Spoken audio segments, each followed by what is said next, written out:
and welcome to this amazing Goose Black Friday Bourbon County release event. First off, I'd love to thank Peter and Dina and the rest of the team here for running a fantastic event here. They run a great bar, and this is not the first time we've done stuff here, and they always do a cracking evening. So thanks very much, guys. What I'd like to do is say this is a great event because the first time we've done a Bourbon County release in Amsterdam. We do it every year in Chicago. Last year we did a tiny one in London, but this year we've got, they've sent us enough beer. We're doing a nice big event in London, but we're doing the first big event in Amsterdam. We've had a kick-off this morning at the wonderful Beer Konig, where we've sold out the bottle release, and right now we're going to do the draft release. So you wait one or two more minutes and we're going to crack that keg right open. So a little bit of the background for Bourbon County Stout, for those of you who don't know about it.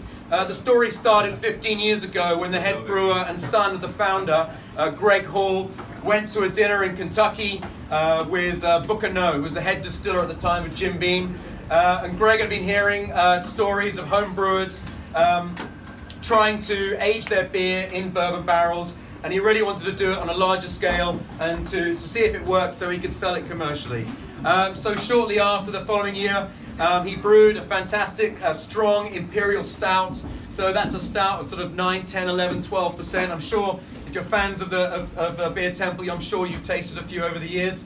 And those barrels arrived from Kentucky. They were just emptied and bottled, and those barrels were wet with bourbon. It takes 5 hours for the truck to get from Kentucky to Chicago. So those barrels have got full of bourbon, all sort of impregnated in the wood.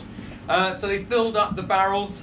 This is what we do every year, and that lovely bourbon and the rich taste from the American oak seeps into the beer. Those Chicago cold winters and boiling hot summers ensure that the wood expands, contracts, and all those flavors intermingle, and we get hints of vanilla and coconut from the oak, as well as smoke from the char of the barrel, as well as the 6 different malts that go into making Bourbon County Stout. So hopefully you'll have a taste and you can get to grips with the amazing complexity and power of this phenomenal beer. So without further ado, let's all do a countdown from 5. So Dina up there can crack open that keg. So let's start. 5, 4, 3, 2, 1. Cheers!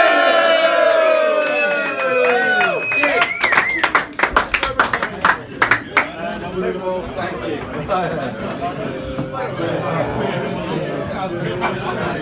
Čo, kde pivo tá?